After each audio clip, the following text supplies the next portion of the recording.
as I put here on the outline, the hype train has left the station, and I am standing on top of one of the cars on the hype train. I am dancing, and I am waiting to be decapitated by a tunnel. You're listening to Let's Talk Fantasy Football, where men of fantasy genius have realized, hey guys, we don't need real football skills to dominate on the fantasy field. Yeah. So slap on your pads and grab your helmet. Shit's about to get real. Welcome back, ladies and gentlemen, to another edition of Let's Talk Fantasy Football. I'm your host tonight. My name is Nick Walsh, and I am here with one of my greatest friends in the world, and that is Vinny Gonzalez. Vinny, how are you doing today? I'm doing great, man. What's going on? Not much. I mean, I acted like we were coming into a brand new thing, but I said at the end of the last one that, we were just kind of cruising on through. So yeah, I don't really have a lot of stake in continuity from our who knows if anyone heard that last part or the other podcast. So right, that's a good point. If you didn't listen to it, listen to our last podcast where we ran through the first 16 teams in alphabetical order of the NFL. We talked about the various news stories happening in training camp and how they affect fantasy situations. And that's what we will be doing with this podcast as well. So we will be going through the Las Vegas Raiders all the way down to the Washington football team. And we'll be talking about everything fantasy relevant in between, I think. So you got anything else, or should we jump right into this, Vin? Let's go, man. All right. The Las Vegas Raiders. A hell of a team. Mixed signals so far about which receivers are going to start. So the first quote was basically that Henry Ruggs is going to start in the slot, and then we're going to move him around from there. I think that quote was kind of misinterpreted to mean that he was going to be only in the slot. It seems like they're going to try and move him inside and outside. Tyrell Williams, who was their number one wide receiver last year, quote unquote, might not be a featured receiver. He's currently going undrafted. Brian Edwards, their third round pick out of South Carolina, he is getting huge praise from Derek Carr, and he is a big, fast guy who kind of profiles as an outside receiver. We've got Nelson Aguilar, who, according to a beat writer, will, quote, do enough in this offense to make fantasy owners upset, which is upsetting me just from the quote. Also, that could be taken both ways, so that's a terrible quote. No, I abbreviated He's doing it. the spite route, I abbreviated it. What he actually said was, "We'll do enough to make fantasy owners of Henry Ruggs, Tyrell Williams, and Hunter Renfrow upset." So he's saying that makes way more sense. Yeah, exactly. He's saying he's gonna make a little bit of noise in the offense and have enough of a role that everyone's gonna be pissed about him getting 4 catches for 34 yards or whatever. Okay, that read way douchier than I took it. So yeah, no, I abbreviated the quote, and that was my fault. And then Hunter Renfrow has no real news. He's currently going as the 62nd wide receiver, the 5th pick in the 14th round. This whole thing is very confusing, honestly, and I don't really know where to go. I'm inclined to believe that Henry Ruggs will be on the field the most of these receivers, and then it's kind of going to be like a wide receiver rotation where you see different, you don't see 3 guys who are getting 80+% of the snaps. You see one guy getting 80+% and then 4 other guys getting somewhere between 30 and 70. Does that make sense? No, it does. And it makes me just want to stay away from the entire situation. Yeah, I completely agree with you. I'm kind of in on Ruggs as wide receiver 41, 6th pick in the 9th round. I don't think that's a bad price for him. But other than that, I don't really think there's too many places to go in this Raiders offense. So this isn't a direct shot at you or the Raiders organization, but CeeDee Lamb is a couple picks ahead of Ruggs fantasy-wise. Which one would you take in the 9th round? That's actually a good question. I really meant no malice in this. So I think I might take Ruggs there because I think his ceiling is higher. He could possibly absorb a number 1 target share, whereas CeeDee Lamb we know will not at all. Right. I think the chances of getting 100+ targets are way higher for Henry Ruggs. So I think that's So I think he's the guy to go with there, right? Does that? Yeah, no, I was completely with you. I looked at my screen and it literally had Ruggs and Lamb like right there, and I was like, Walsh is not going to like when I brought this up. I have calmed down a lot since my draft day freak out. I mean that sucked. But what are you? It did. Do? But I'm excited about them potentially using him both inside and outside. I think he's a guy who could excel in the slot.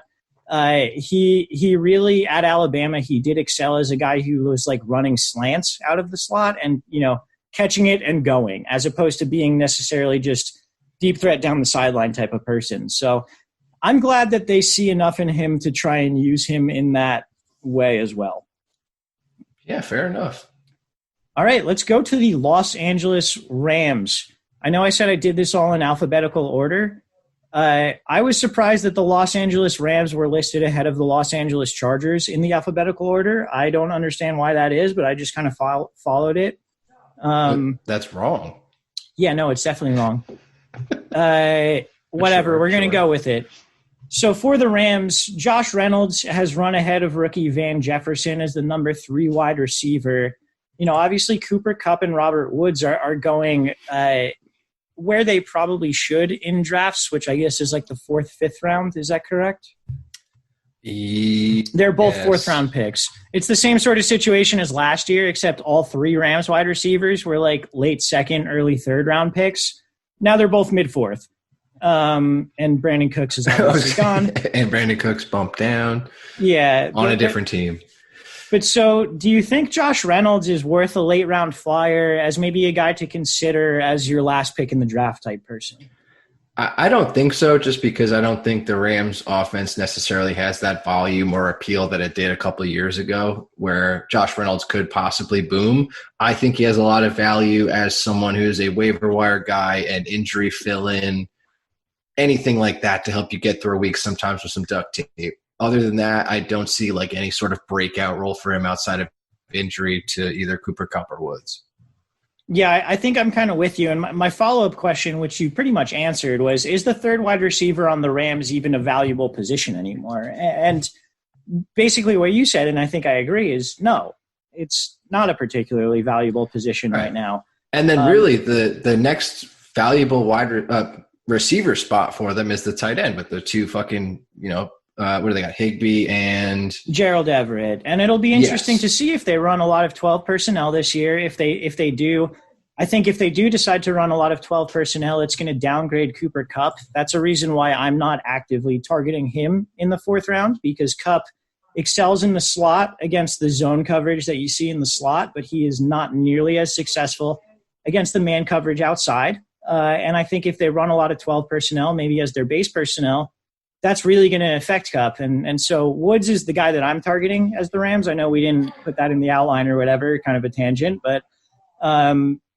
yeah, I think that's sort of the way that I'm looking at it. Do you have any opinion on Kupp or Woods as the mid 4th round target? Very much on Woods. Okay, cool. All right. The other question with the Rams is obviously this backfield, because Todd Gurley is gone. And so far, training camp has not really answered any questions that we have, because all 3 running backs, and those are Darrell Henderson, Cam Akers, and then Malcolm Kelly, right? Is the guy's name? I'm losing Malcolm Brown? Malcolm Brown. Geez. I'm thinking Josh Kelly, but then Malcolm. Yeah, okay. Malcolm Brown. They also have a dude, John Kelly, as their 4th running back. Okay. I combined the 2 of them. So Malcolm Brown, Cam Akers, and Darrell Henderson have all been working in with the first team. I don't think that really answers any of our questions with them. None of these guys are being drafted as like elite running backs or anything like that. But do you have like a preference with any of the Rams running backs? My preference is to stay away. I mean, they overdrafted Darrell Henderson last year. Kind of tried to work him in. Malcolm Brown got way more work than we thought he would last year. He was the de facto backup. But he sucked. And he sucked. And then all of a sudden Cam Akers gets thrown in. So all it tells me is that they don't trust either Malcolm Brown or Darrell Henderson to take care of any sort of substantial load, nor do they really trust Cam Akers to come in and fix an entire problem because they haven't said he's looked great or anything or taking the lead back role, anything. So it's going to be a disgusting mishmash split. So I don't like anything coming out of their backfield. I think you're 100% correct. If I'm going to take any of them, it will be Darrell Henderson in the 10th as opposed to Cam Akers in the 6th or Malcolm Brown undrafted, because Brown has no pass-catching upside, whereas Henderson does. So I want someone with the pass-catching upside if I'm going to get anyone, but I'd rather take the cheaper guy out of that. Yep. All right, moving on to the Los Angeles Chargers. Justin Jackson is playing ahead of rookie Joshua Kelly for the RB2 spot. Jackson is currently the first pick in the 12th round, running back 54. Kelly is currently running back 63, third pick in the 14th round. I think this matters because Eckler's not necessarily an every down back, and I love Eckler, obviously. I think he's incredibly skilled. I think he's one of the best running backs in the league. But Justin Jackson, when he's gotten an opportunity, he's averaged over 5 yards per carry in his career. He hasn't been bad. I'm interested in him as a late-round running back. Am I off base there? Another guy with where we're going to talk zero running back strategy. If anything happens to Austin Eckler, boom, Justin Jackson is in. He's shown that he can carry a heavy rushing load. He's not necessarily a dual threat back or anything like that, but if they're going to be even somewhat competitive, they're going to need to run Justin Jackson at least like 40% of the time compared to just like beating the shit out of Austin Eckler, who I'm not sure can necessarily withstand another workload like he had last year. So I would be very interested in taking Justin Jackson as like a little insurance policy late in the draft, especially if you're weak at running back, as one of those flyer tickets to like cash in on possibly, by week 5 of the season, even earlier. Who knows? Yeah, I mean, at the beginning of the last podcast, I mentioned that Chase Edmonds is a great zero RB target because he has a built-in role already, and he has the upside in case of injury of becoming like a featured guy. And I think that's what you're looking at in Justin Jackson, because Austin Eckler is not going to take every single touch in the backfield. If Justin Jackson is clearly the number 2, you can pencil him in for somewhere between 6 and 12 touches in every game. And that's a role, that's something you can kind of count on. Absolutely. And then if Eckler does get hurt, like you said, then all of a sudden we're really in business. So yeah, I think really like an ideal zero running back target, an ideal late round running back target with a lot of upside and also something that we've already seen before. Let's go to the Dolphins, one of my favorite teams just to talk about in general. I think they're so interesting. But Ryan Fitzpatrick missed practice today for an undisclosed reason. Just keep your eyes peeled on that. I don't think there's anything really to delve into. We're recording this on the 21st of August. So if in a week it turns out he has COVID, like we'll let you know. And then Tua will probably be the starter. But the fantasy impact type of thing, and I talked about it last week, is that the 3rd and 4th wide receivers, Allen Hurns and Albert Wilson, on this team have both opted out. And so when I was thinking about this last week, I was thinking about it in terms of who is going to step into their role, or that number 3 wide receiver role, whether it's a wide receiver or whether it's Mike Gesicki. And I think maybe the way I should have been thinking about it was that these top 2 guys are just going to get bumped up more. Does that make sense to you? When I was listening to the last podcast, I was thinking that. I'm just like, they're just going to get peppered. There's no 3rd wide receiver. It's just it's just going to narrow the target distribution to Parker, Williams, yes, a little bit of Gesicki, and a little bit of Breda, right? Absolutely. It's going to be Peppertown and all over the place. That's all it is. There's no looking into depth charts or anything like that. Chester Rogers. Yes. Chester, who just got signed. It's no fucking way is anything else going to happen in this. That outside of injury, there's no other reason for anything else to happen. So with that being said, does that mean that Preston Williams is like the screaming fucking value of the draft or like? No, he really is. No, I love it. I mean, we talked an immense amount of shit last year. Like, are we ever going to play a Dolphins fucking player this year? And they all fucking cashed in eventually. Well, Parker busted out, and then, Preston Williams could have won you a ton of money and stuff. The best week I ever had in DFS. Cut short by an ankle injury. He still had 2 touchdowns. I can't explain. Exactly. But like I don't see any other situation like happening. So Williams is obviously a huge value, a wide receiver 57, 4th pick in the 13th round. Is Parker? He's probably like your DJ Chark this year. Yeah, he's got to be. I mean, like, I don't even consider him in the same – I mean, maybe I should, but, like – I think you should, right? I feel like Preston Williams is, like, a known commodity, but maybe he's just, like, known to, like, us? Like us. Yeah. I don't know, man. I think he's just, like, a douchebag guy like us. Okay. All right. Well, fair enough. So does that make Devontae Parker undervalued in the 6th round still? I'll just put it this way. I would love to get Parker in the 6th. Like, I wouldn't pay more. I wouldn't pay less. I would be very happy with him in the 6th. He's in the range of a lot of guys that we've talked about. The 6th round has Steph Diggs, Marquise Brown, AJ Green, Devontae Parker coming off the board. After that, Will Fuller, Julian Edelman, Michael Gallup. So, again, this is a range that we seemingly like a lot. I think it's safe to say.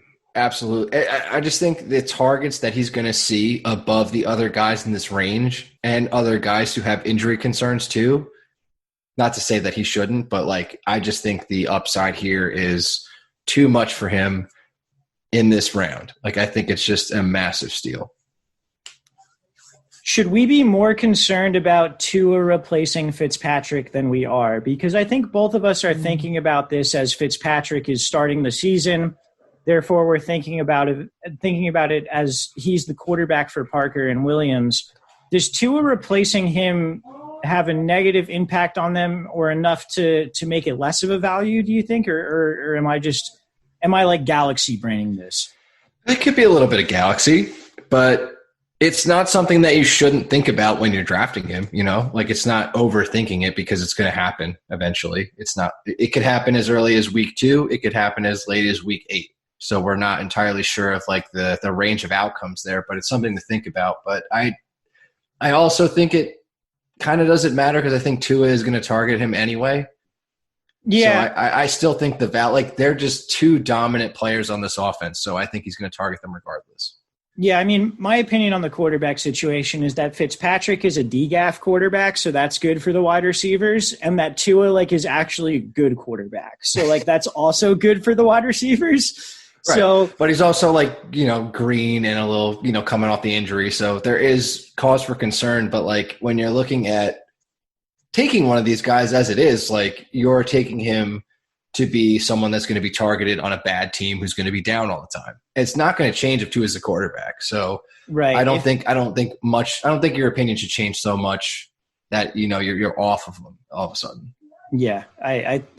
I think I agree with you there. And yeah, Preston Williams in the 13th round, just inject it directly into my veins. If he doesn't go up in ADP, I'm going to own him everywhere. It's not even close.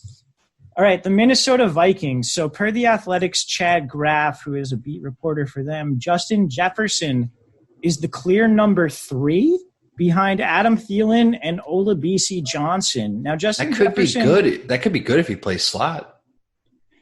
So that's another thing there is they led the league in 12 personnel last year. They love having 2 tight ends on the field. That's just a nasty way to say he's going to be leading the targets in slot. I think you're overestimating how much a 45% snap share in the slot can really do for you. Yeah, I am. Let me just go through this ADP here. So Justin Jefferson, wide receiver 48, 3rd pick in the 11th round. I think the assumption was he was going to be the number 2 wide receiver behind Adam Thielen. We talked before how he was Joe Burrow's slot receiver in the first podcast, going around the NFL. there's been conflicting reports in terms of like, oh, this is their top 3. And then some people have said like Justin Jefferson is competing with BC Johnson and Chad Beebe as well. And it's like, I don't entirely know where they are on their wide receiver depth chart, but like none of this is good for Justin Jefferson. None of this is saying that like he's clearly a guy who's excelling in training camp like a lot of other rookie wide receivers we've talked about. To me, he's undraftable. Fair. I mean, yeah, all the news right there is just justification that you shouldn't take him. And then I forget who we were just talking about where I said you should do the same thing, where it's like if he does well, like waiver wire fill in. Was it who's on the Rams? Josh Reynolds. Reynolds. In that situation, same vein, I think it's kind of falling into that category. Yeah, definitely. A guy who you should, be aware of. And I think Football Guys is the company that coined the term the waiver wire speed dial. Like Justin Jefferson should be on your waiver wire speed dial, but absolutely not drafted in the 11th round. Like if you're taking Justin Jefferson over Preston Williams, you're not paying attention. Yeah, I think you're dumb as fuck, especially since there's no way that Justin Jefferson is going to get the target share. Like it's not even comparable. Yeah. I mean, we'll talk about this, I'm sure, when we get to like wide receiver ADPs at some point over the next week or so. But Adam Thielen is set up to maybe command the highest target share of any wide receiver in the NFL this year. So exactly. He's an interesting guy to draft in the first round or the second round. But yeah, Justin Jefferson to me, not someone you should draft. And I don't think the fact that BC Johnson is running ahead of him means you should draft BC Johnson either. If I draft BC Johnson, like, kill me. Just old Yeller you? Like just, yeah. No, but like not even like a sad way, just like a good way. Like you should be happy killing me. Just chair shot you in the head and yeah, and then be shocked when I have CTE. Well, there we go. Another pass catching situation here. So again, according to some of the beat writers, the team has been experimenting with splitting Irv Smith Jr. out wide, using him in the slot a little bit. Irv Smith Jr. was a rookie tight end last year, and he did have a couple decent games. He at least got on the field a lot, which, again, we never expect production from rookie tight ends. So pretty much anything out of a rookie tight end is a good sign. He's currently going undrafted. I'm like really in on him. Oh, I figured you were. That sounds like you're not. No, I'm not. Like, come on, man. So here's where I'm in on Irv Smith Jr. is if I'm in a situation where I waited super late on tight end. Kyle Rudolph is still there. Do you think he's going to outscore Irv Smith this year? I do. You're fucking so wrong. I don't think either of them are going to do well, and I think Kyle Rudolph is going to do the best of the worst. I know we always make bets and forget about them, but I would like you to should make remember a bet on this. this. Okay. Yeah. Irv Smith Jr. is going to outscore Kyle Rudolph, and I'll even spot you like 20 fantasy points on this one. I'm an idiot for not taking points. I'll take the 20. All right, there we go. I think he is a great pick in a situation where you have waited on tight end and you decide you're going to take 2 dart throws, which is a strategy that I've been considering this year if I don't get one of the top guys. You're going to take two picks on a tight end? Yeah, instead of just throwing 1 dart and then streaming, like maybe throw 2 darts and see if one works out. Like if I get to the 14th round and I can take Chris Herndon and Irv Smith Jr. in like the 14th and 15th, like I don't think that's the worst thing in the world. I think that sets you up for madness. Like I think that'll make you crazy. It could.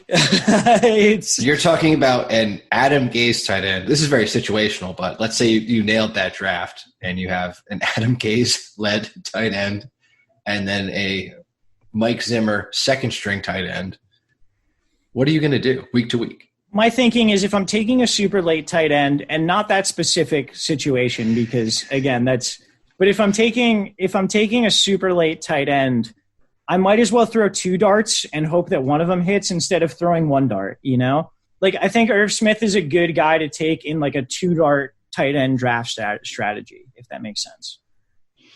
I think it's just justifying you taking Irv Smith. All right. I can see that we're not going to agree, and I will be right and you will be wrong. I will be totally right. Howard up, baby. All right. The last bit of news from Minnesota, Dalvin Cook is not holding out. There was rumors of that early. He sat out some practices, but I thought they broke off. They broke off contract talks, but it was like a cool way. Yeah, they broke off contract talks, but it was in a way where he was like, "Look, I'm going to play for you this year, and like we'll figure it out afterwards because obviously it's not getting figured out right now." Go ahead. How comfortable are you taking him? So, like, Dalvin Cook is going 5th, right after Zeke, right after Kamara, flip-flop if you want, but, like, he's going 5th. If you have 5th, you take a guy who's in a contract dispute over, like, a Michael Thomas? Yes. I don't think it's an actual contract dispute. I think it's it makes me very nervous. I understand that, but, like, so, and this is jumping the gun on something I actually wanted to talk about with New Orleans in a couple. So actually, You could save it. I mean, they're next, so they're in 2 teams. So that's all right. I can wait. All right. So we'll get into Dalvin Cook then. Let's move on to New England, where the 3 training camp standouts, and again, you'll see we're kind of digging deep for this one, have been Damian Harris, running back 53, 6th pick in the 11th round. The rookie tight end Devin Asiasi, who's undrafted, and weirdly enough, wide receiver Damiere Byrd, former Cardinal and Panther. He was with the Panthers with Cam, if that has any interest for you. But do you have any interest in any of these 3 players?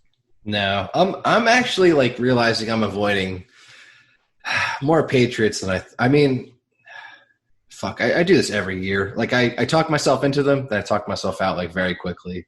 It just seems like an organization that will do anything to win, and that includes keeping us all in the dark information-wise, which is very smart on their part, but I gain nothing from studying them, like putting stock in them, so I'm gonna stay away. I've learned my lesson. I'm right there with you. Damian Harris is the only Patriot that I'm like maybe considering targeting, and that's because, you know, Sony Michel is constantly injured and was really bad last year. But now today they came out and said Sony Michel might be ready for week 1. So like, yes. Who fucking knows? But yeah, I mean, like, James White and Julian Edelman, we've never seen them without Tom Brady. And now they have Cam Newton, who's a completely different quarterback. So like, who knows there?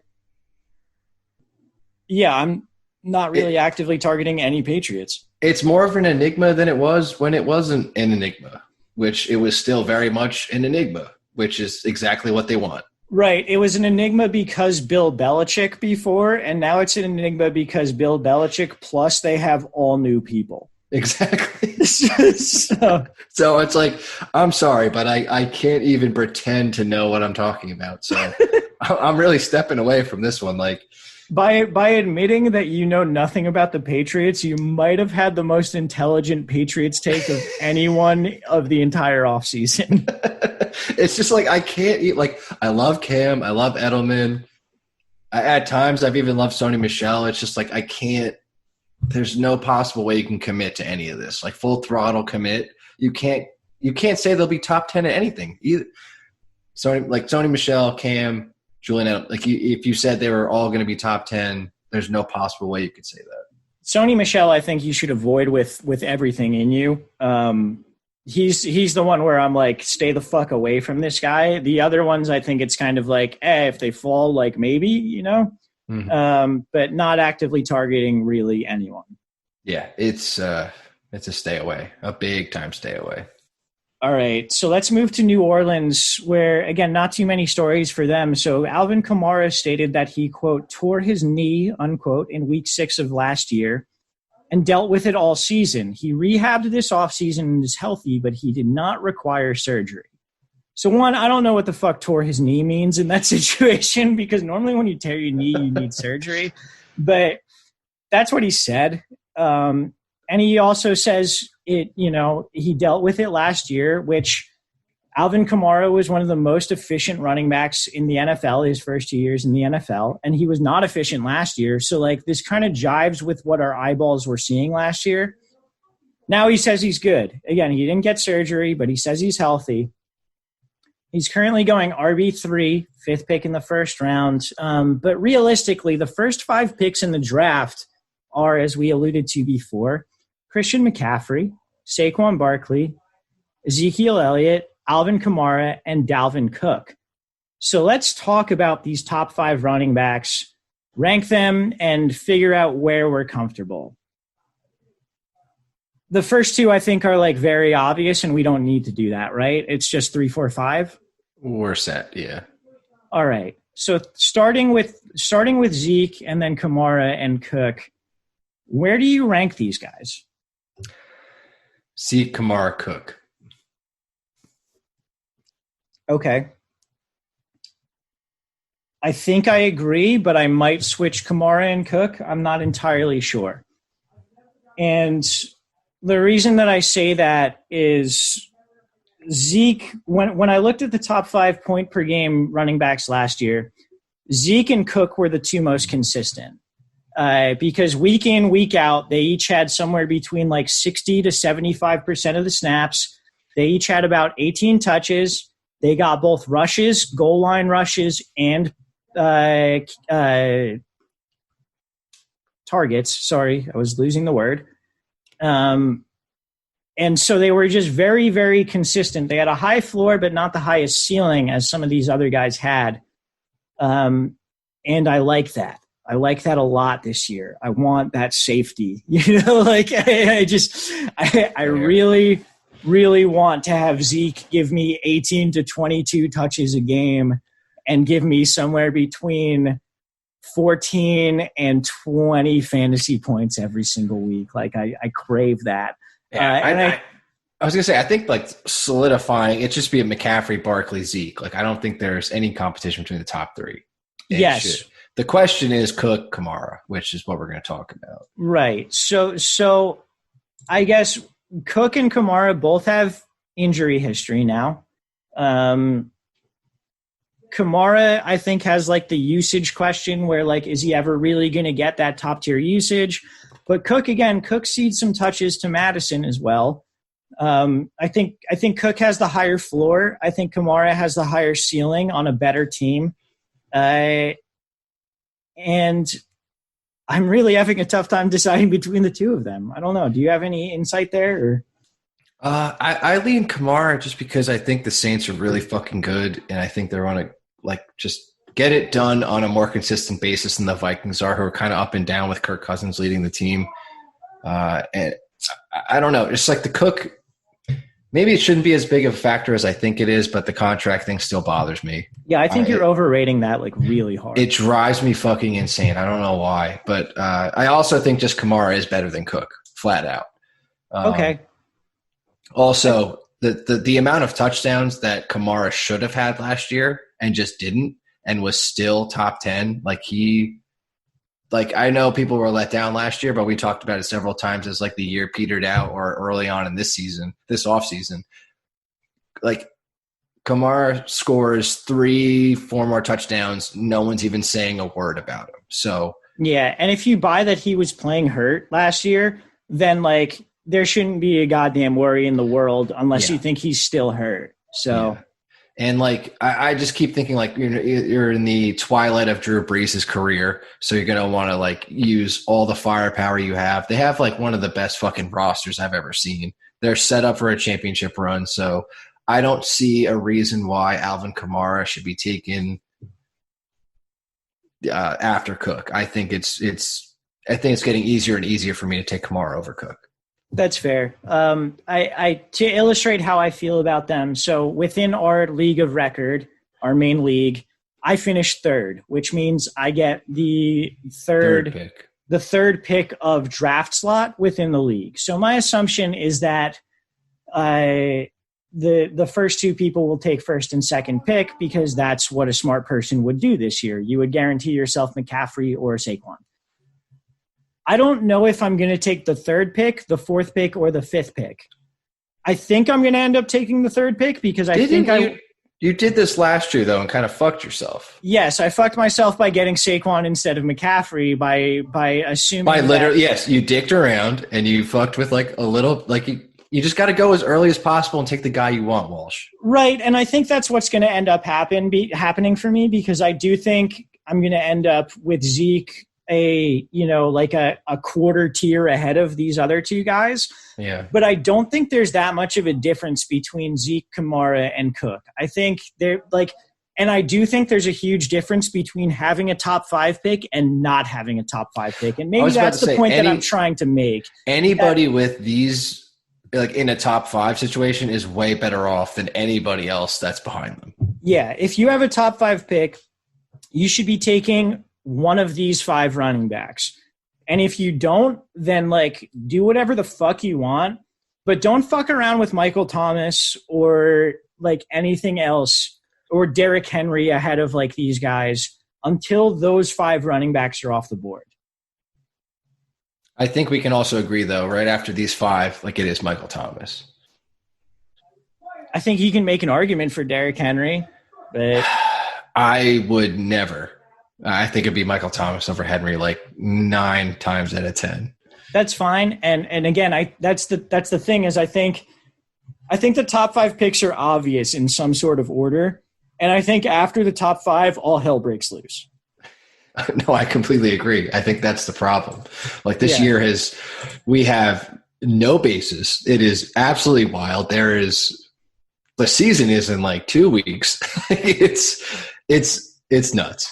So again, I think the point is if you can get a top 5 pick, just take it and run. Please. Yeah. And also, if you have a top 5 pick, don't dick around and pick your position 5th over 3rd. Take 3rd. Asshole. You're trying to save me from myself, and I'm not going to listen to you. I don't care. You're in my league, dude. I'm the shittiest person. I have 6th pick, so I'm at the mercy of you guys. Which you're going to end up with Michael Thomas there, aren't you? Yeah, that's why I'm talking about. All right, let's get to the last team before we take a quick break, and that is the New York Giants. So again, not too much news for the Giants, but Evan Ingram as tight end 7, the 4th pick in the 7th round. He is supposedly fully healthy after his Lisfranc injury last year. Are you comfortable with him at that ADP? And I think your answer is going to be no, because before we said fuck mid-round tight ends. I was going to say, immediately fuck that. But let me just check where, who he's going by. Oh yeah, fuck that. So I don't think it's a bad position for him, but I also think fuck drafting him there because Ingram's been a guy who has really excelled when there's been other injuries on the Giants, and you can guarantee him 8+ targets. If we're looking at the Giants right now, you've got Sterling Shepard, Golden Tate, Darius Slayton as the 3 starting wide receivers. All should technically be commanding 6+ targets within the offense. Saquon Barkley, again, another 6+ targets. That's leaving you up to 24 pass attempts. I don't know if you can guarantee Evan Ingram the kind of target share that really commands that tight end 7 type of position. But also, he's a guy who breaks big plays. So he's sort of a boomer bust type guy. And it might work out, but it also might not. I don't know. I'm just not really targeting him there. Yeah, this is absolutely kind of one of those draft bombs. I'll leave for other people because Ingram could have a shitty couple of weeks, and then you pick him up off the waiver wire because somebody dropped him and got frustrated, and all of a sudden you have an elite tight end. So after not drafting one, so. He's also the kind of guy who underperforms for the first 3 weeks, and then week 4 someone gets hurt. You start Irv Smith Jr. instead of him, and Ingram goes for 100 yards and 2 touchdowns, that kind of thing. Yeah, something like that. But I completely agree with but what is going on with the Giants too? And then the head coaching change is also another thing we have to Joe Judge is a a nobody zero in my book. Like, well, they brought in Jason Garrett, the dumbest fucking guy of all time, as the offensive coordinator. But also, Jason Garrett has historically done well to the tight end, but it was always Jason Witten. I was about to say, it always had a fucking Hall of Fame tight end that's been hanging out there and did nothing for new talent. So I don't know what to tell you there, but it's just a shitty situation. Yeah, that's one thing that I feel like is being underrated with the entire Giants offense, except for Saquon. Like, people are talking about how, like, Daniel Jones was very good last year, and, like, yes, he had, like, a couple really, really good games. Like, against the worst pass defenses in the league. Yes, and they have a really tough schedule to start the year, but like, they also brought in Jason Garrett as their offensive coordinator, which is basically like bringing in Adam Gase in terms of just like, this guy's going to fuck something up like as much as he can, you know? Yeah. It's like Jason Garrett is a nice idiot where Adam Gase is an idiot. Right. He's an idiot who you don't feel – well, I feel bad for Jason Garrett. He just looks lost. I don't feel bad for him. I feel bad for him. He has made so much money to be so bad at his job in the NFL. It really shows how, like, he couldn't get fired off the Cowboys because he's so adorable. Like, you can't fire the guy. I guess, man. I don't know. All right. Anyway, man, the Giants have Jason Garrett now. I feel like that was an underreported part of the offseason.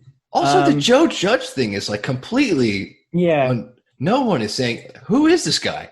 Literally, the only person that this does not affect negatively, the Joe Judge, Jason Garrett situation, is Saquon. So that's why we're very confident about Saquon as RB2.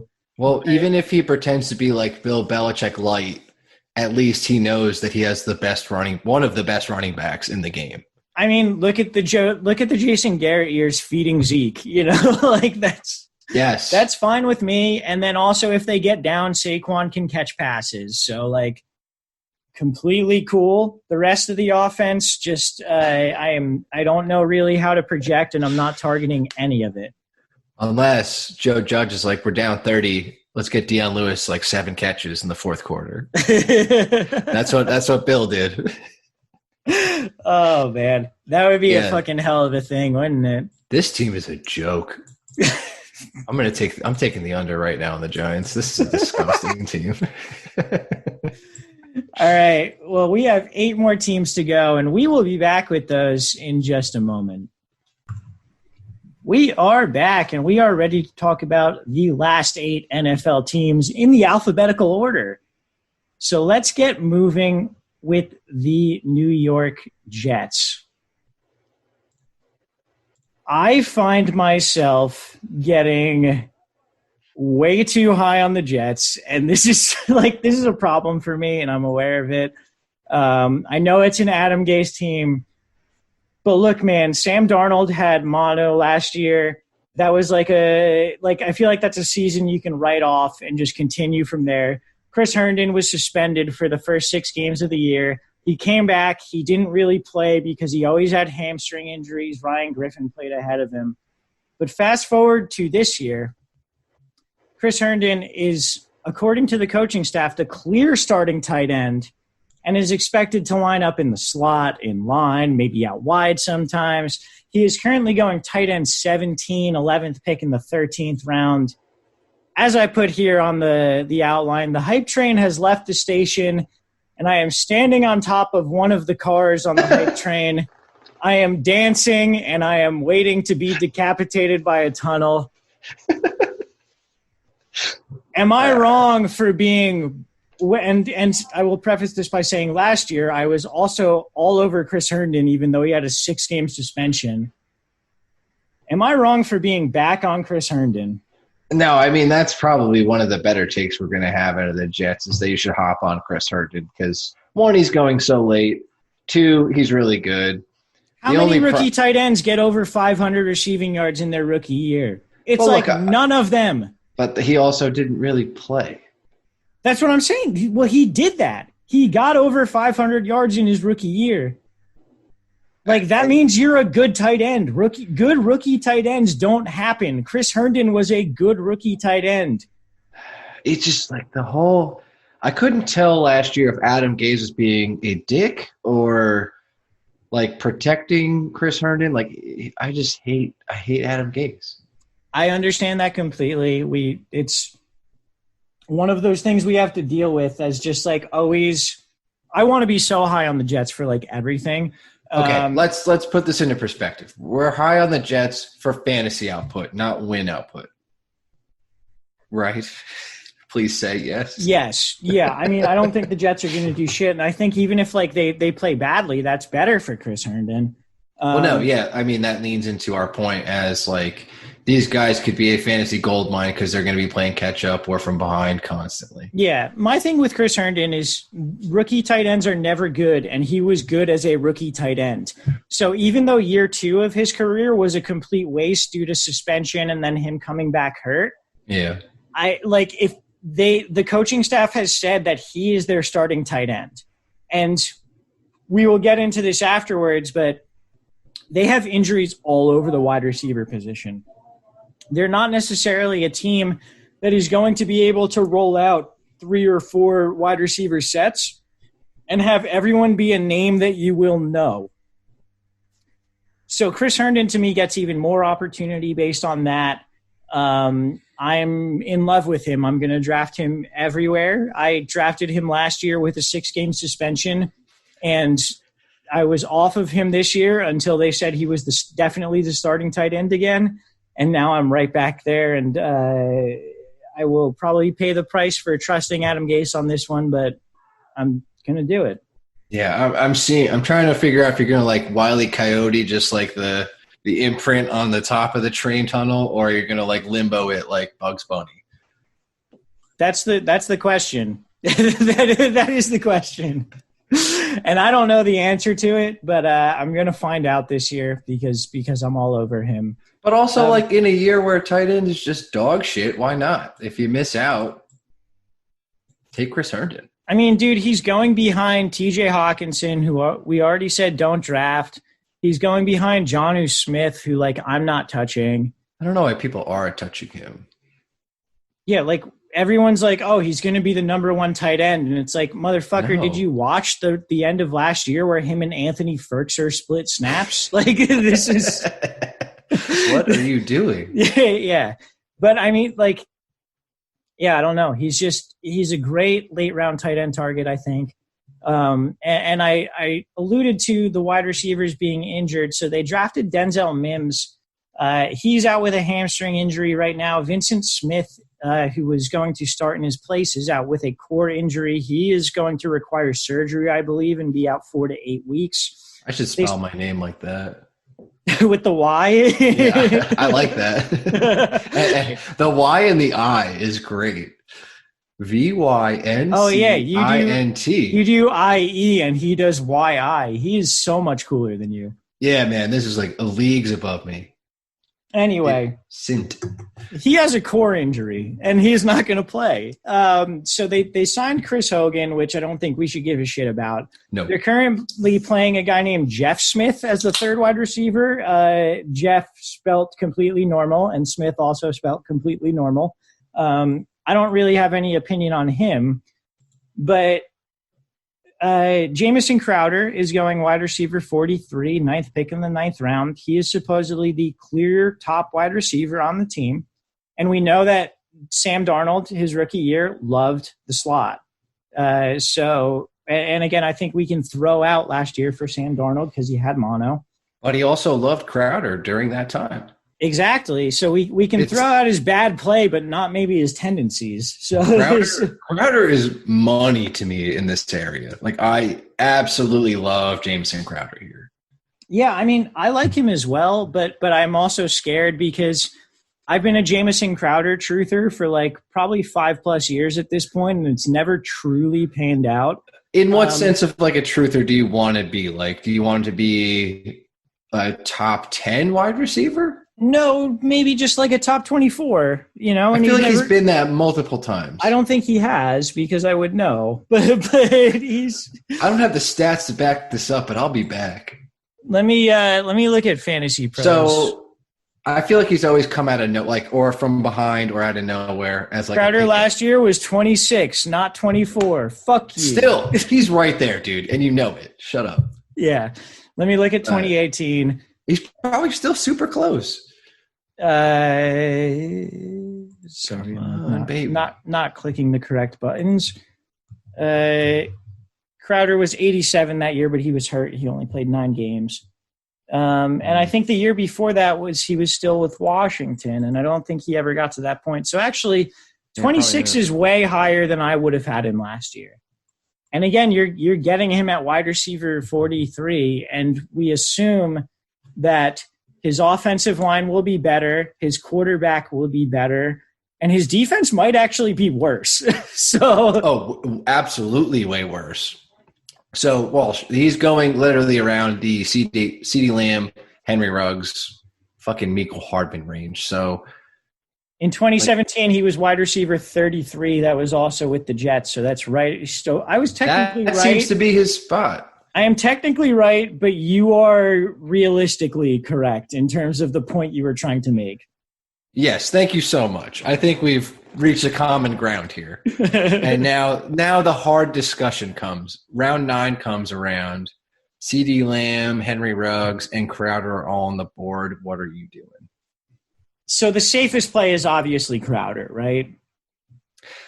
Just because production's been there, been a guy, and has a spot on here. Upside, probably not in his favor due to the fact the Jets will probably be bad. Yeah, I mean, I think the upside is definitely with Ruggs and probably with Lamb. But I think the safety is absolutely with Crowder in terms of someone who is, a top 36 wide receiver, like for sure. Throw that in my face. I'm saying that he's a top 36 wide receiver and he's going as wide receiver 43. So yep. That's enough in itself to say that you should probably be targeting him there. And again, we know Darnold likes the slot.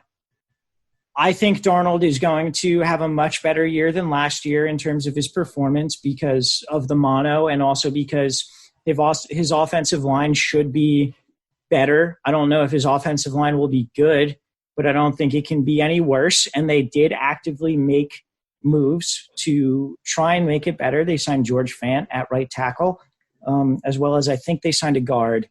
And I apologize for not knowing that, but Cameron Clark? Maybe. And then they drafted Mekhi Becton at left tackle. Oh, no, they drafted Cameron Clark. They brought in Alex Lewis? Now I'm getting confused. Am I getting that right? I don't think so, but I could be wrong. They did draft Mekhi Becton, though, or am I completely? No. Mekhi Becton is their left tackle right now. Okay, and then they brought in George Fant to play right tackle, who is like a replacement level offensive tackle in the NFL, but which is better than they had last year. And I think they did make a lot of offensive line moves that are kind of just barely upgrading. So they're not great guys, but they at least made an effort to upgrade the offensive line, which if you remember back to that primetime game where Darnold said on mic that he was seeing ghosts, I don't think that's going to happen this year. I feel bad. That was I felt bad for him. I felt bad for him the entirety of last year. He came back from mono and had to do this. And I keep, again, not comparable at all because I was a 6th grader and he's a professional athlete, but I came back from mono and had the worst baseball season of my life when I was in 6th grade after getting mono and immediately quit baseball because I was I fucking suck at this now. I think he's just Sam Darnold at the end of his rookie year was on a trajectory, and the trajectory was he's going to be a good NFL quarterback, and I think that's what he's going to do this year. So for those reasons, we should like Jamison Crowder, and I am going to make the argument for Brashad Perryman as a 14th round pick, wide receiver 62. To me, you said before, and I forget who it was Laviska Shenault. You were saying, this is your DJ Shark of the year. This is my DJ Shark of the year. I'll take it. I mean, Rashad Perryman is my DJ Shark of the year. Where This guy, I think, has a very, very good chance to fill up the Robbie Anderson role the last 7 games of 2018. You know, you went to one of those games. You went to that Packers game. It was incredible. You remember how well those two worked together. To me, Brashad Perryman, I think, is like discount Robbie Anderson, and Brashad Perryman was drafted to be a better player than Robbie Anderson, and I think he's actually come into his own a little bit the past 2 years. So I'm not saying that Brashad Perryman is a wide receiver 1, but I am saying he has the upside to be a wide receiver 2 this year, and he is being drafted in the 14th round. So I'd imagine you wouldn't want to leave a draft with Crowder and Perryman. So which one would you prefer at both their stocks right now? At their stocks, I prefer Perryman, but I don't mind leaving with either. I also I don't mind leaving with both. Like, why not? I'm not expecting either of them to be my starter. So why not take a gamble? If I think Sam Darnold is good, which I do, so why wouldn't I take a gamble on both of them? Because if he is good, then at least one of them is going to be good. So by drafting both of them, I'm guaranteeing myself a starting wide receiver if I think Sam Darnold is good, which I do. So yeah, I'll leave my draft with both. I don't give a shit. That's fine. Damn, okay. That's stake a fucking claim, dude. Is my logic off on that though? No, I'm not you think I'm attacking you. I'm on your side. No, I don't think you're attacking me at all. You look like you're surrounded by a bunch of me. I'm asking a legitimate question. Is that logic off? It's not. I think my question proposing was more antagonizing than it should have been. Right. It's the kind of situation where you could leave a draft with, back in the day, you could leave a draft with D'Angelo Williams and Jonathan Stewart. And you're like, well, I know at least one of them is going to be great, that kind of thing. This is a bad comparison because they're getting drafted so much later, but yeah, I was going to say that's probably a fuck that comparison. That's not what I'm looking for, but do you get what I mean though? Where you're guaranteed. I do. If you think the Jets can have a decent pass offense, and you draft both of their 2 top wide receivers, who you can draft very late, you're going to figure it out. Then you're either guaranteeing that you get the top wide receiver, or you have the most frustrating situation in the world trying to choose between the 2 of them every week. Right. Just Chris Hogan popping off. Yeah. All right. We have talked about the Jets. We haven't. We have one more. Oh, my God, no. Okay, so per ESPN's Rich Cimini, the plan is to lessen Le'Veon Bell's workload by using Frank Gore. Yeah. Are you avoiding Le'Veon Bell as hard as I am? I am, and it's a fucking shame, dude. I love Le'Veon Bell. He's the drop-off from him, I can't even think of a comparison from a running back perspective, going to a place where we're just okay, this guy is going to be the hammer. Everyone's going to they're going to use him to perfection, and they sign Adam Gase as well. Yeah, and Adam Gase will do that. And again, that's making me upset about what I just said about the Jets. Maybe having with the wide receiver spot, I could see it just because he kind of has no say in that. But if Le'Veon Bell's lining up or Frank Gore's lining up, I feel like he has a better say. I could not believe it when I read that headline, and I read it the other day. It was the plan is to lessen Le'Veon Bell's workload by using Frank Gore. Le'Veon Bell has come out time and time again, feed me, please. And they just won't. And the thing is, Bell got 20.7 touches per game last year, and it won't be lessening his workload to use him in a more efficient way, because they used him in the wrong blocking scheme and they ran him up the middle too many times. Dude, they ran him into the back of their shitty offensive line. The Steelers had a blueprint for how you use Le'Veon Bell, and Adam Gase was like, nope, fuck that. And it's the solution to that is to bring in a 37-year-old to get more touches instead of using Le'Veon Bell in more efficient situations. It's just mind blowing. But let's also not get it twisted how good like the Steelers line offensive line was. Like the way Le'Veon Bell was able to manipulate that line as well, like they just worked in such cohesion that it was so infuriating. Like the Jets will never ever be able to comprehend that kind of like movement. Right. And the Jets should have a better offensive line this year, but I think it's still going to be like a bottom third offensive line. So for sure. Which makes me it's funny because like at first I saw Le'Veon Bell as like a savior in the late rounds. I was like, I can't believe he's going this late. And now it's like, oh yeah, I know that makes sense. I can't do that. Yeah, he's just a huge avoid where he's at there. Let's move to Philadelphia, where Miles Sanders is currently week to week with a lower body injury. It hasn't been specified more than that. I'm going to guess it's his leg. Good guess. It's definitely his dick. I think that's what it's either his dick or one of his balls. No. He's week to week with a lower body injury. Supposedly he will be ready to play week 1. Doug Peterson referred to him as the guy earlier in the preseason. Now, Miles Sanders is currently going running back 9, 10th pick in the first round. So he's comparable to Josh Jacobs, Joe Mixon, and Kenyon Drake. I think you're high off your ass taking Miles Sanders there. I like him. But like, can you all right, so explain it to me as someone who thinks that that's dumb. So I like him because, 1, I think the Eagles are going to be a good team.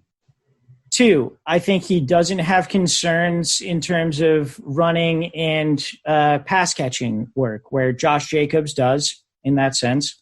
I think, Derrick Henry obviously does, but I think he's also clearly way ahead. Yeah, that's pretty much it. I just thought he was really good last year, and he can be on the field for every down if you want him to, and his highest competition is Boston Scott, who also played well last year, but I don't think is necessarily a threat to his actual playing time. So I think Miles Sanders has a decent chance at 70% snaps, 70% workload, and also he's a great pass catcher and runner, and they have a good offensive line and a good offense.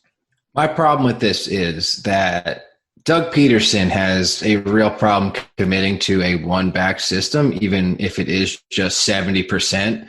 So, it could be Miles Sanders having, a great game, 10 carries for 50 yards or above that, and then, Boston Scott comes in and breaks off, a 20-yarder, and then they just hot-hand it to him or something like that, or Corey Clement comes in and does, a great block or catches a screen pass. I don't know. I just think they have too much stuff going on, and I just think Doug Peterson's not that kind of one-back mentality. And I think it's a lot to give up at the end of the first to come in and take Miles Sanders. All of that is completely fair and completely correct. And what I am afraid of with Miles Sanders getting hurt today with the lower body. This is all besides that too. What I'm afraid of is they're going to sign Devontae Freeman. And if they do that, then that is right. That is their MO. They want that. When the Seahawks signed Carlos Hyde, I was like, fuck yes. I was fist pumping because I thought, and then again, when the Bucks signed LaShawn McCoy, I was like, yes, Miles Sanders still there. Here we go. Let's go. And it's over. He's coming. Good point. Well, no, I think you're calling it right now. You're right. I just wouldn't be surprised is what I'm saying. But as it currently is, these late first-round running backs / early second, we're looking at – I think we can take CEH and Derrick Henry into a different tier. But this tier I think is Josh Jacobs, Miles Sanders, Joe Mixon, Kenyon Drake, Austin Eckler, Nick Chubb. Yep. Miles Sanders is the top of that tier for me. Because he's a running back who is not game script dependent on a very good team. Am I like a homer for saying Joe Mixon is the top of that for me? You are not. And I think that's maybe the second choice for me within that tier. I just want to make sure I'm not like an idiot. No, I just think Joe Mixon has a more like he's going to be involved throughout the entire game and will catch passes. Miles Sanders, I don't know what the fuck they're going to do. Miles Sanders is great in the pass game, man. Yeah, but they've shown that they want to like get the ball to Boston Scott in some screen situations and get him off in like some Darren Sproles bullshit. And Corey Clement is still a dude. Like I don't know, they're just offense. It bothers me. It bothers me that they have guys that can do stuff. That's fair, and I think I'm higher on the Eagles in general this year. I bet on them. What is their win total, actually? I don't know what their win total is, but I bet on them to win the Super Bowl, I think, at like 23-1. So you have – did you pick the Saints? Yeah, I got the Saints at 10-1, and I think I got the Eagles at 23-1, but I could be wrong. Those seem good. I wanted to bet the Cowboys. I checked a couple days ago, and they were 14-1, and I was like, I can't quite – Just stick with the Dak. They stick with the Dak MVP, and they lose first round of playoffs. Yeah, the Dak MVP is at least 16-1, so I think that's more probable. But yeah, I really do think the Eagles are going to be a great team, and I think Miles Sanders showed last year that he's an all-around running back. And I don't know necessarily that they have another all-around running back or even a specialist on their team. Like Boston Scott to me is a great backup, but he's not a specialist that's going to necessarily take passing down role or goal line touches from Miles Sanders. Miles Sanders has the chance to be a guy who gets 70% of the touches and some goal line touches and like 60 targets. And to me, that's worth it. But all right. I just think they have too many guys. I think it's very similar to Kansas City. You're not wrong. And we'll continue on from here. So within the Philly wide receiver core, rookie John Hightower, I think he was drafted in the 5th round.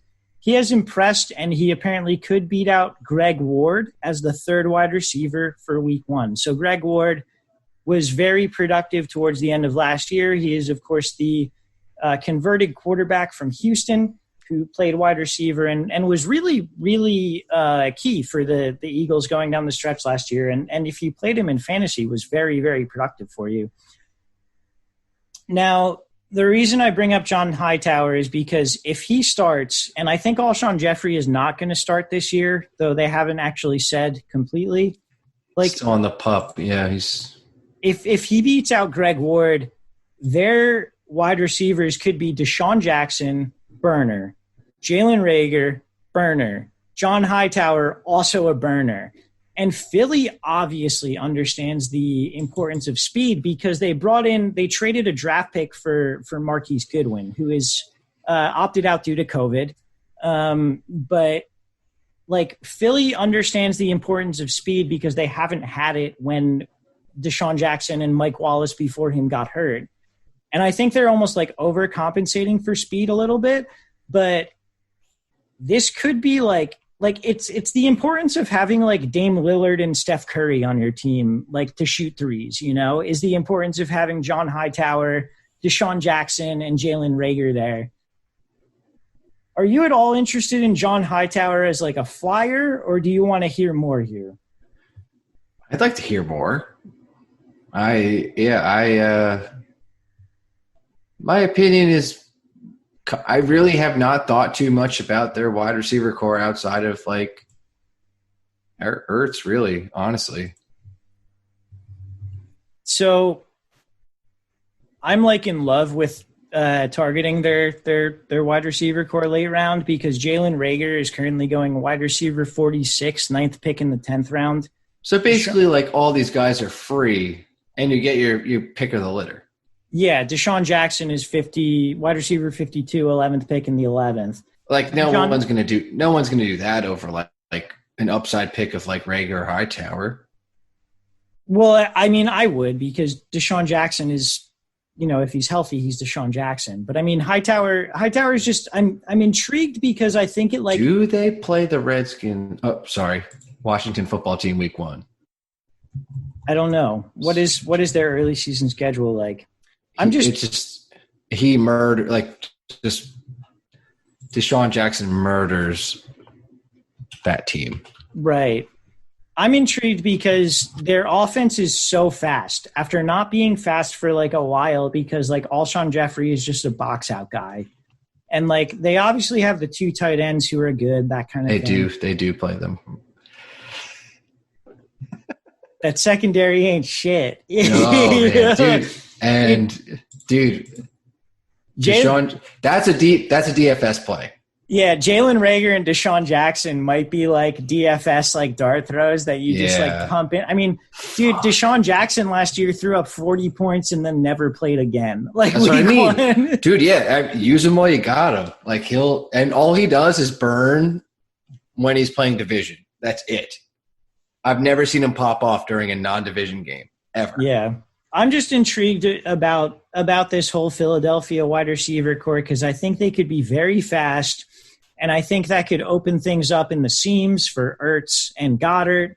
I think he could open things up. Is that why you like Sanders so much? Because he's going to catch passes underneath? Kinda. Okay. If you've got 3 guys who all run like 4.40s, who's going to be open in the flat like Miles Sanders is, Or nobody. I guess, but anyway, I'm getting a little too pumped up on Philly. Let's move to Pittsburgh, where there's been mixed reports on Ben Roethlisberger's throwing. So Ben Roethlisberger is currently quarterback 16, the 10th pick in the 11th round. He's supposedly zipping the ball in there on intermediate throws, but really not following through on some deep balls and maybe not getting the arm strength out there. So are you targeting Ben Roethlisberger at that price point? And then how confident are you in his pass catchers? I'm not really targeting Ben so much as I'm targeting so I want to ask you about this because I love the Juju bounce back year. I don't know why more people aren't really on this. And I'm just very curious. Like, do you just think like Juju's gone, or is it like Roethlisberger's going to be missing a step, or? No, I'm on the Juju bounce back year, but it's because he's way better against zone coverage than man coverage, and they're going to put him back in the slot this year. And in the slot, you see basically zone coverage. You don't see like the press man coverage. So yeah, very much on the Juju bounce back. Very much think he's going to be great. The hyped up receiver has been Deontay Johnson. Do you have an opinion on him? Because I'm kind of like whatever, and I guess like I'm kind of whatever on like Ben. Like I don't really know what to expect. I think I'm in the same category for both of them. Like they're kind of teetering out on like the edge of the draftable range for me on both accounts. Like every time I see Deontay Johnson, I'm just like, I don't understand why. And then I remember that Matt Harmon did the reception perception for Deontay Johnson. It's like, this guy's open all the time. I'm like, okay. And right. Like it's one of those things where Matt Harmon's excellent work will kind of work against this guy's draft position. So he'll bounce up. And I think it's kind of being overinflated at this point. Like, what do you expect out of this offense where they're saying Ben isn't what he is currently, and we are expecting Juju to be way better? I just think they have a 1 in Juju, and I don't think that like you can get much out of like Deontay Johnson. I really don't think you have anything to glean there. I don't mind Deontay Johnson, but I definitely think Juju is worth like the value there. And then also around Deontay, like you've got right in front of him, we talked about this range of wide receivers. You have Gallup, Cooks, Landry, Boyd, Deontay Johnson, then Debo, who we'll talk about in a little bit. And then like, I think I would take Marvin Jones ahead of Deontay Johnson. I would as well. If that makes sense. And then like Manny Sanders is there. I would take Manny over him too. CeeDee Lamb, Henry Ruggs, Mecole Hardman. So we're into like a different tier kind of there. But he's a guy that I'm fine with taking, but I'm not actively targeting him. And I think the buzz has kind of like gotten him up there in terms of actively targeting. And I do think he's good. I think he's a good wide receiver. But also like you have him, you have Juju. You have Eric Ebron there now. Vance McDonald. Vance McDonald is also still there. You have who am I thinking of? James Washington as like the deep threat. Who did you say? Ryan Switzer. Big slot man. Not quite, but I mean, like James Washington as the deep threat, which, like, you know, we just said Ben like isn't throwing deep well or whatever. But yeah, I'm fine with like accepting Deontay Johnson if he falls to me at a good price and like not actively targeting him at this point. That's very fair. Yeah, I just don't see like the epitome, like the appeal of going out and getting him right at his price or earlier. All right, let's move to San Francisco, where Deebo Samuel has not been ruled out for week 1, but in June he did suffer a Jones fracture in his foot. So the team is being cautious with the time frame. Now, what I saw was that he's apparently like a freak of nature who's just like recovering really fast, which does not surprise me with Deebo. Makes me nervous. It kind of does make me nervous too, but he has dropped to the 6th pick in the 8th round, wide receiver 37. I don't really know what to do about him because, like, I am entirely on board with him being a freak of nature who will recover very quickly. Like, I think he's so good. No, I'm very nervous about that. Yeah, I don't know. It's tough in that sense, but also in his stead, Brandon Ayuk, there's only been great things coming out about him in camp, and he's second wide receiver on the depth chart. Yeah, I mean, he's skyrocketed in ADP up to 2nd pick in the 12th round, wide receiver 53, and that's still very affordable for him. So if he's a guy that I might be targeting on DraftKings week 1, just because the prices already came out, and like if Deebo is out, like it might be the Brandon Ayuk show. And then the other person there that seems to be winning the wide receiver battle is Kendrick Bourne. Mm-hmm. Who is always a guy who seems like he's there and produces, but like never really flashes.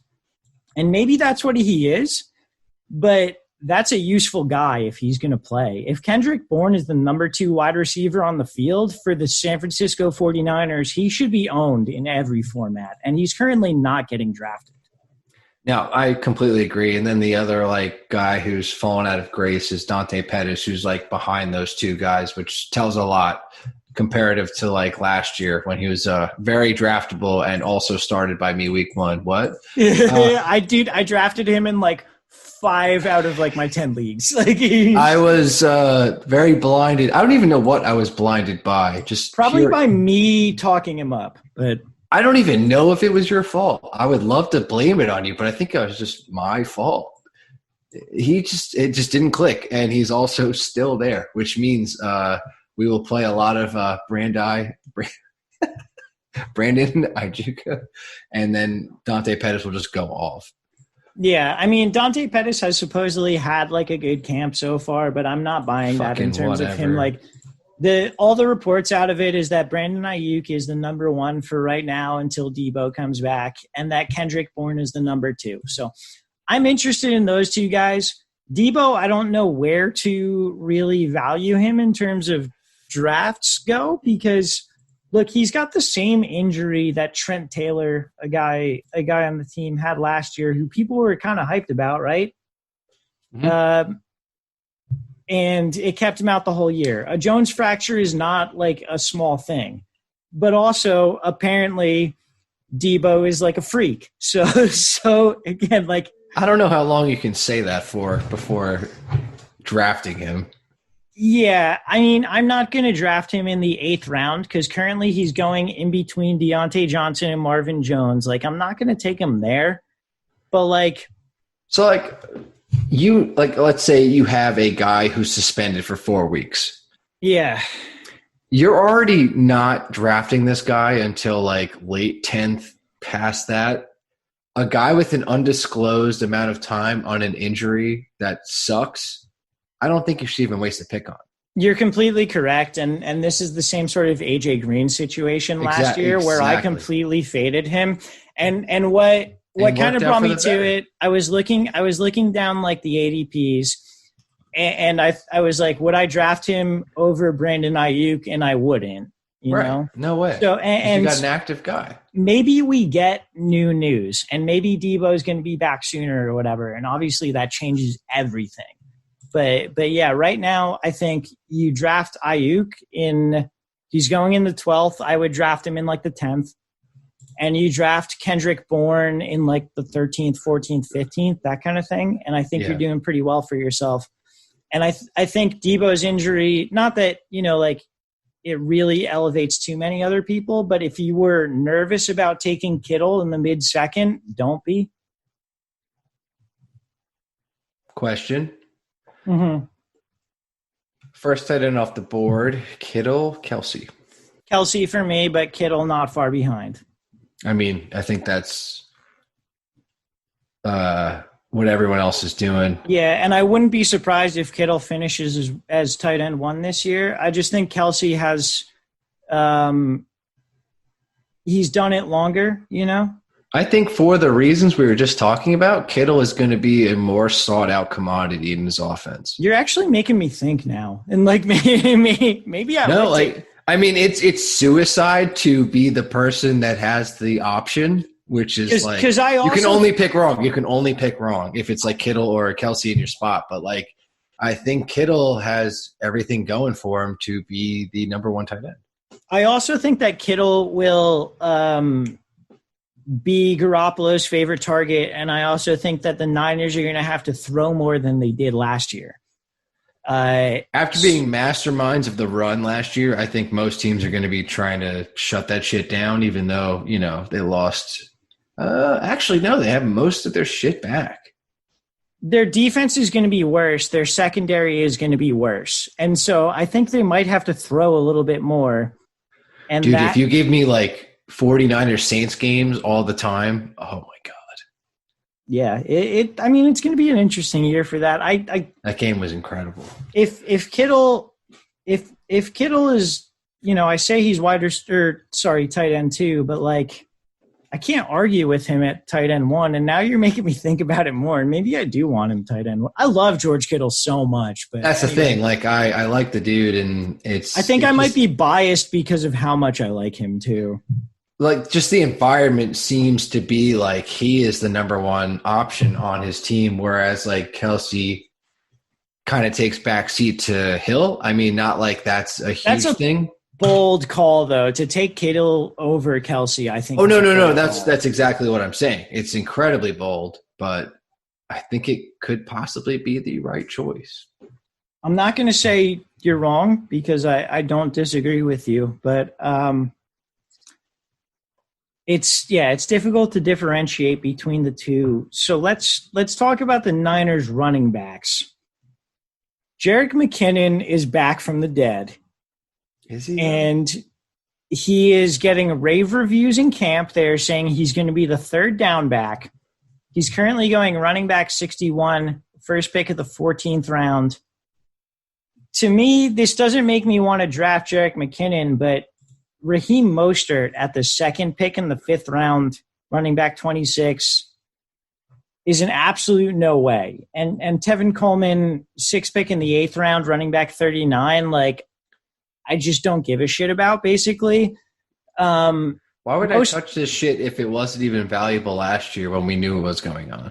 Well, I mean, Mostert was valuable down the stretch last year. We knew what was going on, and it was still a risk. Right. I don't like it. Would you touch McKinnon in the 14th, or are you still just... I mean, like, that's a non-factor. Sure. Like, yeah. Okay. I think you're completely correct here.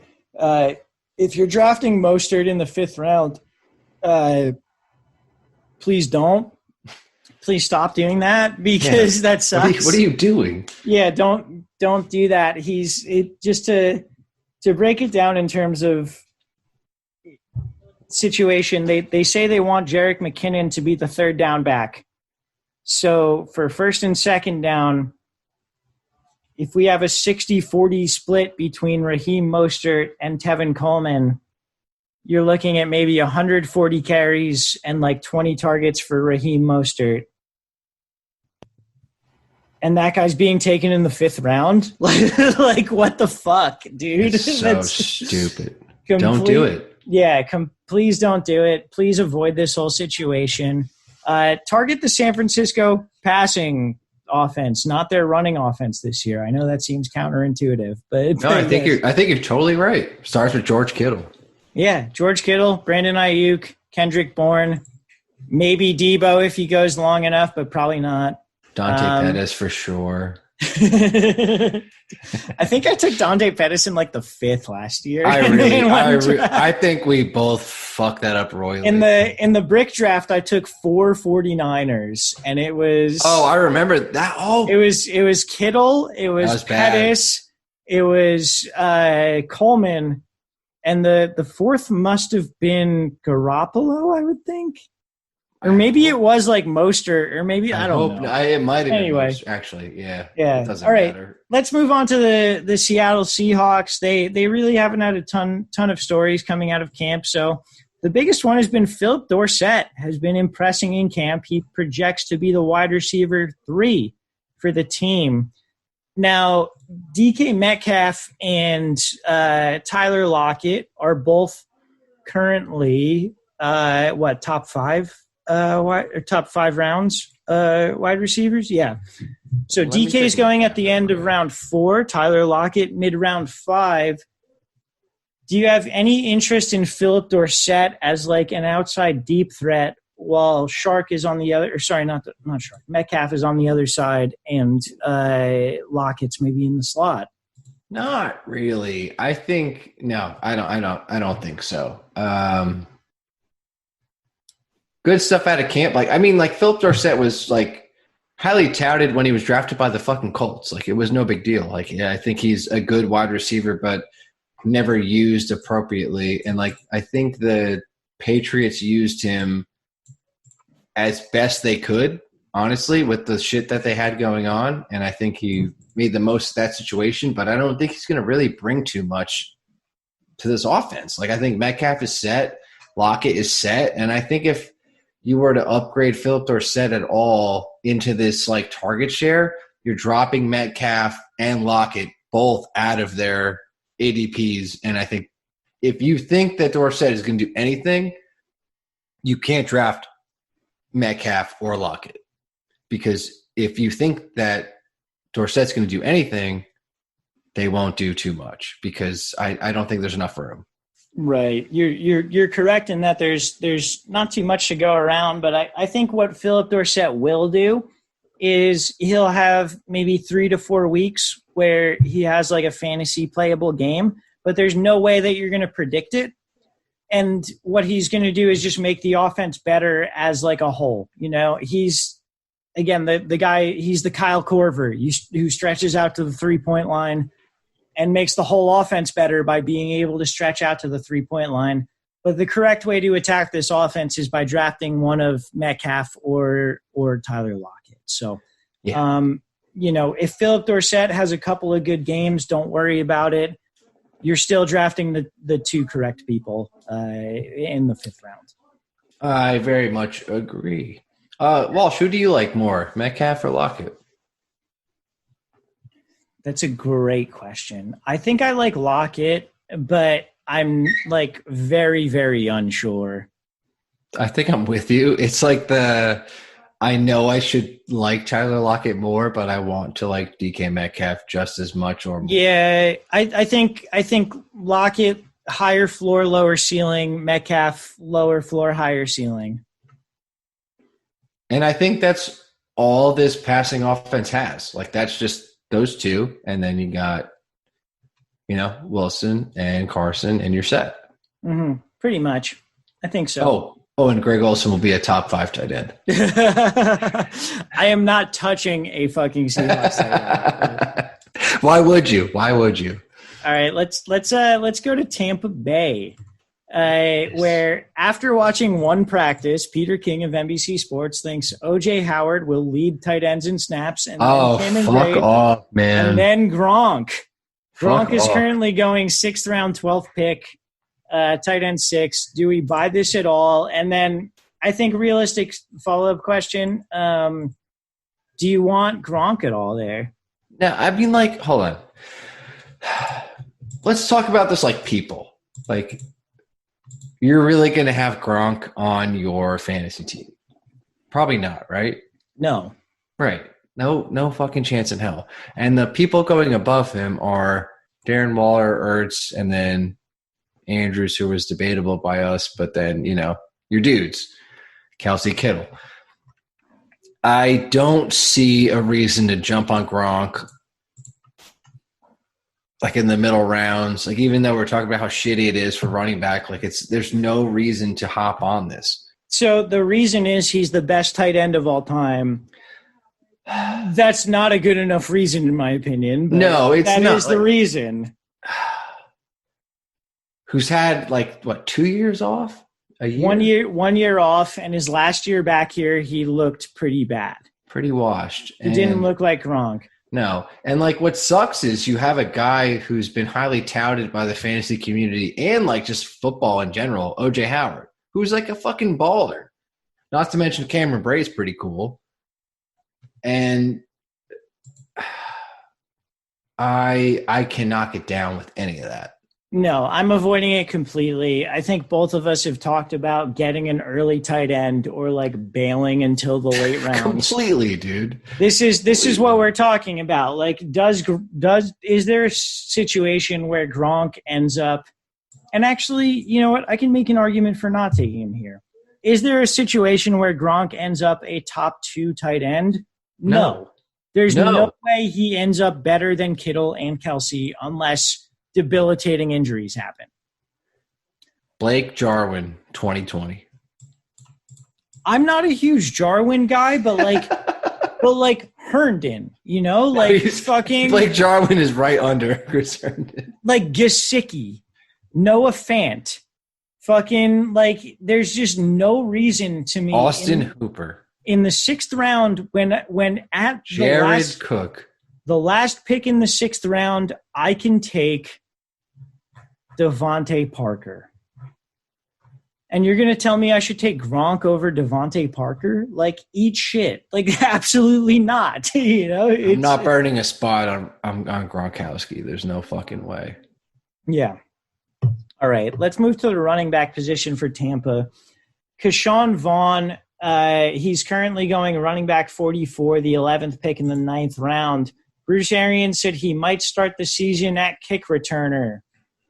I think we can just say don't draft him at this point, right? Am I off base there? Am I off base in saying that we shouldn't touch any running back right now for the Tampa Bay Buccaneers? If I was going to, it would be Ronald Jones. But again, running back 29 is aggressive because he said he's the guy. Who said that? Bruce Arians said he's the guy. Pathological liar. I know. I love him too.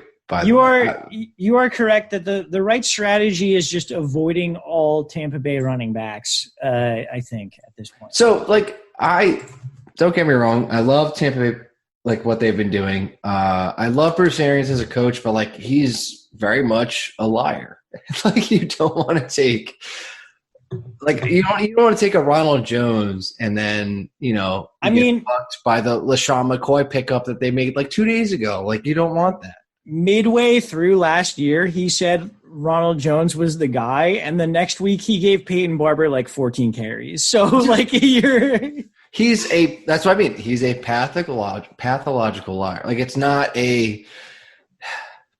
not something that matters or is something that we can chart out, but he is not good at telling us what's going to happen. So I'm not going to be part of. Do you really want to be part of a committee that is LaShawn McCoy, Ronald Jones, and Keyshawn Vaughn? And potentially Dare Ogunbowale? Exactly. I'm so sorry that slipped my mind. Yeah, no, not at all. Oh, my God. That's just – yeah. Tom Brady couldn't have fallen into a better spot where he's just I hate my running backs. I want to disrespect all of them. So, I don't. I mean, I'm avoiding Bucks for the general sake of everything for pretty much the whole year. I think so. It's Evans, Chris Godwin. You're avoiding. I'm not actively avoiding, but I'm not actively targeting. Tom Brady still. No. No, what? I don't believe in Tom Brady this year. Like it's. Oh, okay. He's going quarterback 8 or quarterback 9. Like fuck Oof, that. never mind. I can take Baker Mayfield at quarterback 17 and be really happy. But anyway. Well, you took him at 8 last year. I didn't take Mayfield. You did. I don't know. Maybe I did. Anyway, let's move on to the Titans. So the Titans also another team where not too much going on in terms of news. Ryan Tannehill and Corey Davis have been showing chemistry. Corey Davis is not being drafted. Should he be? No, right? Like, yeah, no. So. I mean, again, I don't even want to draft A.J. Brown. I mean, I would draft A.J. Brown, but I'm not actively targeting him again, that sort of situation. So hold on. In what situation is A.J. Brown targetable? He's going before DJ Metcalf, DJ Shark, Tyler Lockett, Keenan Allen, Terry McLaurin, T.Y. Hilton, Cortland Sutton, Stephon Diggs, Marquise Brown, A.J. Green, Devontae Parker, Will Fuller, Julian Edelman, Michael Gallup. That's where I would target him. Exactly. He's going above all those dudes. Yeah. And I mean, A.J. Brown was great last year. I just think there's natural regression for the Titans offense. We also talked about this as the lightning struck effect. Like it's not going to happen again. It's going to be very tough to duplicate the efficiency that this offense saw, whether it's Henry, whether it's A.J. Brown, whether it's fucking Ryan Tannehill. It's going to be very tough. Yeah, and I mean, A.J. Brown could be a guy who benefits from the lack of efficiency where he just gets more targets, you know, but still not someone that I'm actively looking to draft in fantasy drafts. After him, Darrington Evans, who's the running back that they seem to have drafted to replace Dion Lewis, has been losing fumbles and generally hasn't been that impressive. Is this any reason to upgrade Derrick Henry as maybe a guy who could get 30, 35 targets, that kind of thing? No, I don't think so. I still think that his targets are a problem. Yeah, I think I agree with you. I mean, I'm again, Derrick Henry is so good. It could be a situation where he doesn't need the targets, but that was so circumstantial last year. Yeah. I mean, dude, he's never seen more than 24 targets in a season. He's never seen more than 18 catches in a season. I know Darrington Evans has lost a couple fumbles, but I don't think that means Derrick Henry is all of a sudden a 40 target running back. And the Titans are not going to be as good as they were last year. So Derrick Henry is going to be playing from behind sometimes. So I'm on the fade Titans type of thing, but same. They also have no depth there. It's do you trust Henry? Good, because there's nothing else. Yeah. All right, so let's move on to the Washington football team where Darius Geis is gone. So that leaves Adrian Peterson at running back 46, first pick in the 10th round. You got Antonio Gibson, running back 36, 11th pick in the 7th round. And you have Bryce Love, Stanford product, first pick in the 13th round, running back 55. Are you targeting any of them in terms of running backs for this year? And I'll preface this by saying I think Gibson has the best shot at taking the pass catching role, but also I really, really like Bryce Love. Yeah, I was gonna say I'll take Love out of this little trio here. I can't. People that take AP, sure, that's fine. I think Love is the value play. Yeah, and I mean Gibson might end up being the dude, but I really don't think he will. You know, I think he's they drafted him as kind of a gadget player, and Bryce Love was a Heisman finalist. This guy was really, really good. And I'm a little biased because he played at Stanford, and I saw him a couple games playing at Stanford where he just went nuts the year that he was a Heisman finalist. But Bryce Love is really, really good. His last year he tore his ACL, so he was out the entire year. I'm not saying to draft him, but I I don't think you should draft anyone in this group because AP is veteran enough to like command some sort of situation. Bryce Love is good enough to command some sort of situation. And Antonio Gibson is a scat back who people are trying to elevate into like being James White. And it's like, you're not going to be James White on the fucking Washington football team with Dwayne Haskins as the quarterback, you know? Absolutely not. Yeah. Fair enough.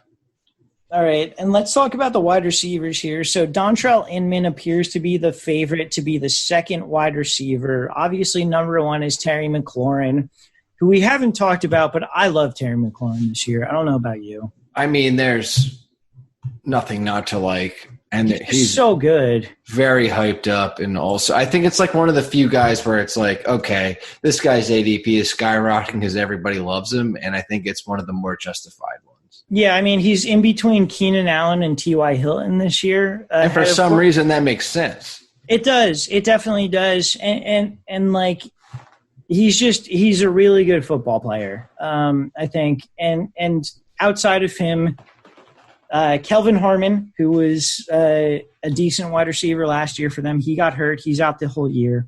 So we're looking at Dontrell Inman maybe being the second outside wide receiver. And in the slot, we've got Steven Sims. Steven Sims, I think, is going to get overvalued by people because he caught 4 touchdowns on 34 catches last year. That's over 11% of his catches. That's not going to continue. Please don't draft Steven Sims. At the second receiver position, Antonio Gandy-Golden is the rookie from Liberty who got drafted. And, like, he's got good specs as, like, an athlete or whatever, but he's also a fifth-round rookie from Liberty. So I don't know if you can really count on that. So I think we're basically looking at Terry McLaurin and like that's it for this team. You know, like 100%. This is one of the few where it's like the hype is justified. Like there is no other possible option I could see than Terry McLaurin. Yeah, and Terry McLaurin is very, very good, and he should be good this year. And even if the team is going to suck, I think he'll be very good. So I think that kind of wraps it up as our bounce around the NFL. So I guess we'll call it. But, Vin, you got anything else for the people?